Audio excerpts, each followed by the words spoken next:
I'm taking the job at Market Equities. Tell me how that helps us. It helps us when I run it into the fucking ground.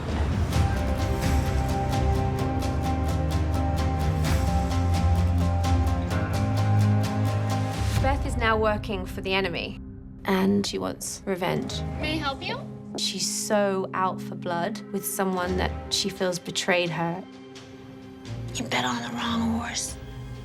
It's war games, really. It's almost like she's some general of an army. She's thinking, I'm gonna destroy this. You are fired. There's something empowering about it. All this shit is moving to Montana.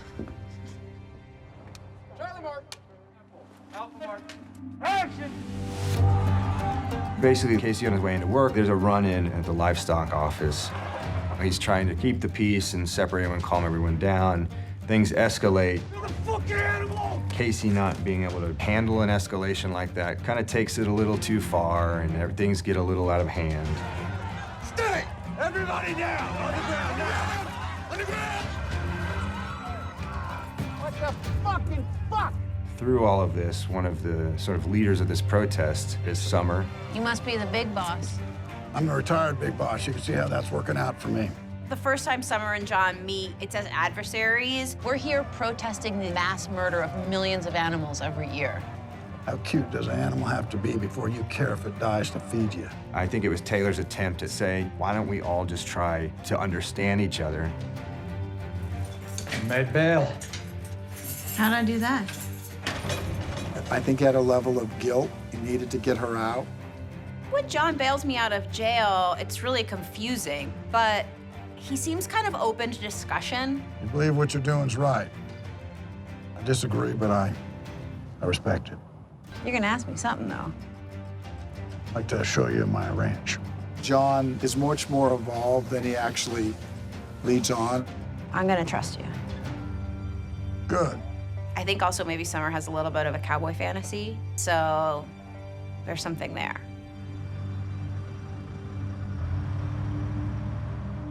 Three cameras, Alpha Mark. Charlie Mark.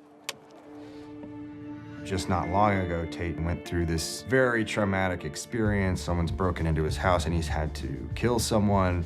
So they decide to move back on the reservation with her grandfather. Thank you. He needed this. We both do. Monica feels some kind of guilt for being responsible for the experience that Tate's now dealing with. And she's looking toward her indigenous side to really find understanding of it. That's where we get to introduce some profound Native American ceremony and ritual in order to help out of compassion.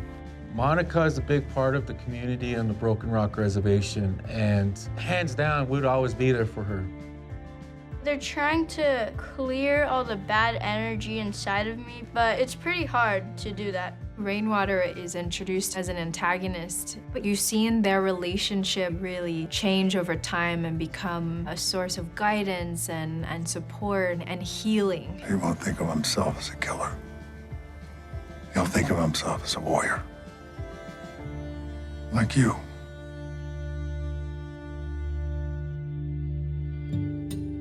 So Jamie comes across Terrell Riggins, finds out that he was a cellmate of Jamie's father. Immediately, Jamie knows what this means.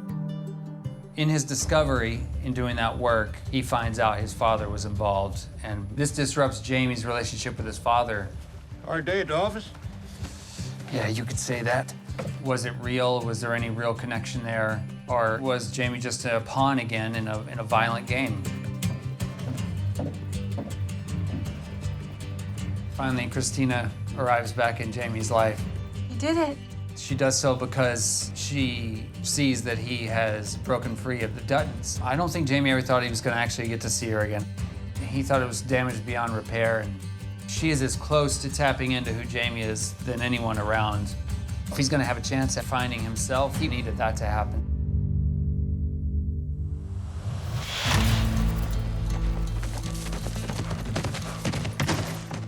Good luck. Jimmy, luck ain't got a fucking thing to do with it. When you watch those professional riders, those men and women that do it for a living, the more I learn about it, the more I understand that I don't know.